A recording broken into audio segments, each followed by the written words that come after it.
Bagaimana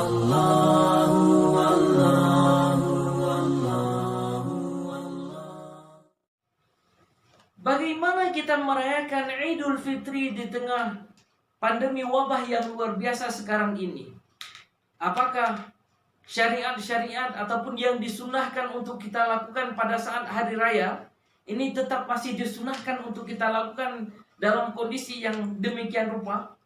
Ini para ulama mengatakan hukum yang berkaitan dengan Idul Fitri, misalnya tentang mandi di pagi hari raya, kita menggunakan pakaian terbaik kita, memakai wangi-wangian, saling mengucapkan tahniah, selamat hari raya, saling bertakbir, dan sunnah-sunnah yang lainnya. Ini hukum asalnya masih tetap berlaku sebagaimana apa yang disyariatkan, dan kita tetap melakukannya meskipun pada sebagian tempat ada di antara kita yang tidak memungkinkan untuk melaksanakan sholat Id. Kemudian, apakah perintah bertakbir itu juga masih tetap disyariatkan? Ini Allah berfirman, "Walitukmilul iddata walitukabbirullaha 'ala ma hadakum wa la'allakum tashkurun." Dan hendaklah kalian mencukupkan bilangannya, dan hendaklah kamu mengagungkan Allah atas petunjuk yang Allah berikan kepadamu, supaya kamu bisa menjadi hamba yang bersyukur. Ini sebenarnya kalau kita lihat lebih lanjut, ayat ini merupakan ayat perintah untuk memperbanyak takbir pada hari Id, baik Idul Adha maupun Idul Fitri. Dan di dalamnya ada sholat. Nah, di dalam sholat juga terdapat banyak takbir. Nah, kemudian jumhur ulama juga mengatakan bahwa yang dimaksud dengan takbir di situ Allah adalah Allahu Akbar. Ini ayat yang kita baca tadi dalam Al-Baqarah 185 tadi, wal tukabbirullaha 'ala ma hadakum. Ini juga disebutkan adalah perintah sebagai dorongan kita memperbanyak takbir di akhir daripada Ramadan. Kemudian kapan kita memulai takbir? Ini para ulama mengatakan bahwa memulai takbirnya adalah ketika pertama sekali kita melihat hilal daripada bulan Syawal, dan diakhiri ketika kita sudah menyudahi pelaksanaan salat Idul Fitri. Ini artinya ketika puasa Ramadan kita sudah sempurna, kemudian kita masuki bulan Syawal, dan awal Syawal itu merupakan pertama sekali kita mengucapkan takbir, dan diakhiri setelah pelaksanaan salat Idul Fitri.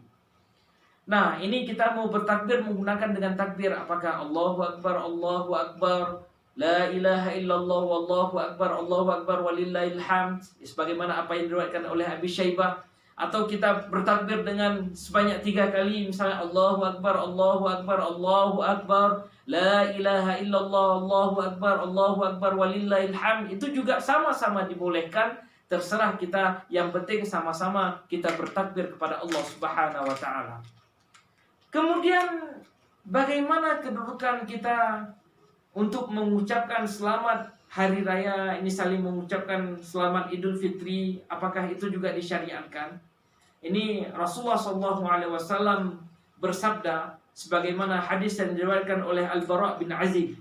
Ini Rasulullah SAW mengatakan, "Ma min muslimaini", tidaklah 2 orang muslim, "yaltaqiyani fayatasahafani", di 2 orang muslim yang berjumpa kemudian mereka saling berjabat tangan, illa ghufira lahuma qabla ay yaftariqa, kecuali Allah akan mengampuni kepada keduanya sebelum mereka berpisah. Ini. Jadi mengucapkan selamat di sini pun merupakan sebuah kesunatan, dan ini adalah yang dilakukan oleh para sahabat. Meskipun kita tidak memungkinkan kepada kita untuk berkumpul, nggak mungkin kita berkumpul karena dengan wabah, misalnya di daerah zona merah bahkan dilarang untuk kita berkumpul, nggak mungkin kita melaksanakan sholat Id secara berjamaah dan lain sebagainya. Maka untuk mengucapkan selamat ini juga masih tetap disyariatkan kepada kita.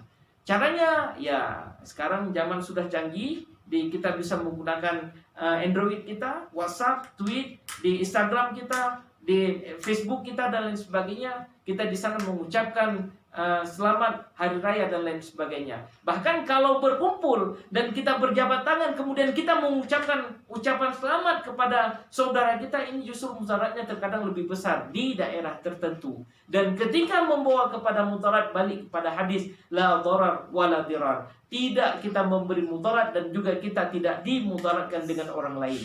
Jadi tetap kita mengucapkan selamat, cuman kemudaratan ini juga harus kita hindari. Nah, apa ucapan selamat yang disunnahkan kepada kita untuk kita mengucapnya? Ini biasanya para sahabat saling mengucapkan taqabbalallahu minna wa mink. Taqabbalallahu minna wa minkum. Ini semoga Allah menerima amalku dan amal kalian. Ini Ramadan yang kita telah beramal di dalamnya. Ini semoga Allah menerima amalan kita dan juga amalan kalian yang telah kalian laksanakan di Ramadan tersebut.